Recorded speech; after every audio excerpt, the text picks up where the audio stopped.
News, सच जरूरी है। नमस्कार दर्शकों, यह है MNS न्यूज नेटवर्क और आप देख रहे हैं MNS न्यूज 3। मैं हूं आपके साथ शुभांगी। तो आइए देखते हैं आज की कुछ खास खबरें।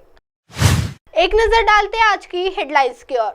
मोजाम्बिक में हरदीप सिंह पुरी का खास तरीके से हुआ स्वागत। मंत्री बोली ये सब पीएम मोदी के नेतृत्व का कमाल। सिंधिया का दिग्विजय पर तंज, कहा जब कांग्रेस को हार के संकेत मिलते हैं तो वह डब्बे को कोसती है। सचिन पायलट ने महर्षि वाल्मीकि की जयंती पर दी शुभकामनाएं। आइए देखते हैं खबरें विस्तार से। मोजाम्बिक में हरदीप सिंह पुरी का खास तरीके से हुआ स्वागत। मंत्री बोले ये सब पीएम मोदी का नेतृत्व का कमाल। मोजाम्बिक की यात्रा पर आए केंद्रीय पेट्रोलियम और प्राकृतिक गैस मंत्री हरदीप सिंह पुरी ने पीएम मोदी की खूब तारीफ की है। पुरी ने कहा कि प्रधानमंत्री मोदी के नेतृत्व में दुनिया भर के देशों के साथ भारत की साझेदारी लगातार बढ़ रही है। नृत्य मंडली ने हरदीप सिंह का गर्मजोशी से स्वागत किया। मोजाम्बिक पहुंचते ही हरदीप सिंह पुरी का पारंपरिक नृत्य मंडली ने स्वागत किया। एक्स पर किए एक पोस्ट में हरदीप सिंह ने कहा कि आज मापुटो पहुंचने पर गर्मजोशी और पारंपरिक तरीके से स्वागत किया गया, जो बेहद अच्छा लगा। पुरी ने इसी के साथ कहा कि ये सब पीएम नरेंद्र मोदी के नेतृत्व में दुनिया भर के देशों के साथ भारत की बढ़िया साझेदारी के कारण है। सदियों पुराने हैं देशों के संबंध। मंत्री ने कहा कि भारत और मोजाम्बिक के मधुर और बेहतर संबंध है। मोजाम्बिक और भारत के पश्चिमी राज्यों के बीच व्यापारिक संबंध कई सदियों पुराने हैं और औपनिवेशिक युग से भी पहले के हैं। मोजाम्बिक के राष्ट्रपति से मिले थे पीएम मोदी। इससे पहले अगस्त में पीएम मोदी दक्षिण अफ्रीका में 15वें ब्रिक्स शिखर सम्मेलन के मौके पर मोजाम्बिक के राष्ट्रपति फिलिप न्यूसी के साथ बैठक की थी। दोनों नेताओं ने मोजाम्बिक के राष्ट्रपति फिलिप न्यूसी के साथ विभिन्न क्षेत्रों में द्विपक्षीय सहयोग पर चर्चा की थी। आइए बढ़ते हैं अगली खबर की ओर। सिंधिया का दिग्विजय पर तंज, कहा जब कांग्रेस को हार के संकेत मिलते हैं तो यह डब्बे को कोसती है।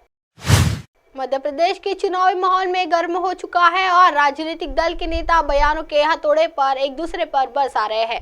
हाल ही में पूर्व मुख्यमंत्री दिग्विजय सिंह ने ईवीएम मशीन की गड़बड़ी को लेकर बयान दिया था। वही पूर्व मुख्यमंत्री कमलनाथ ने भी मंदिर आने जाने को लेकर बीजेपी में घबराहट की बात कही। इन दोनों ही बातों का जवाब केंद्रीय मंत्री ज्योतिरादित्य सिंधिया ने ग्वालियर में एक इंटरव्यू में पत्रकारों को दिया।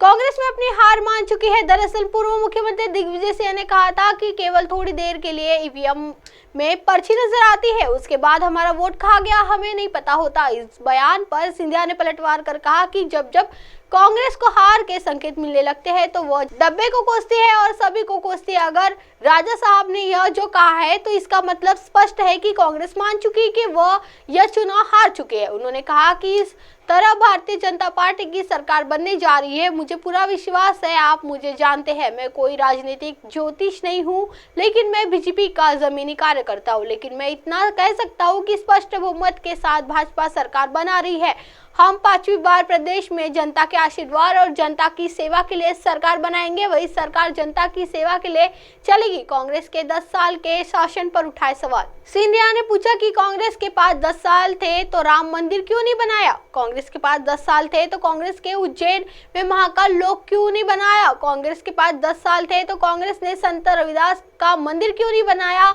कांग्रेस के पास 10 साल थे तो कांग्रेस ने आदिवासियों के भगवान बिरसा मुंडा जी के नाम पर जनजातीय दिवस क्यों नहीं आयोजित किया? अब बरसाती समय में उछल पुछल कर कुएं से भाग उतरने के लिए कोशिश कर रहे हैं। भैया जनता सब जानती है। आइए बढ़ते अगली खबर की ओर। सचिन पायलट ने महर्षि वाल्मीकि की जयंती पर दी शुभकामनाएं।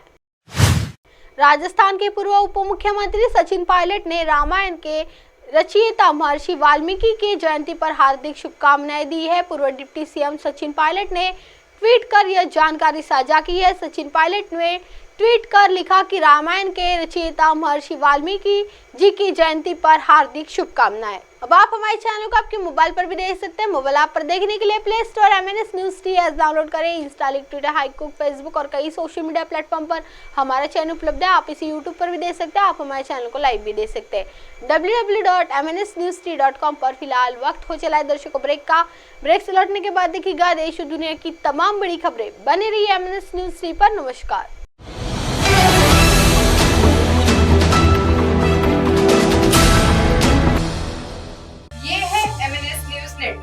और आप देख रहे हैं MNS न्यूज।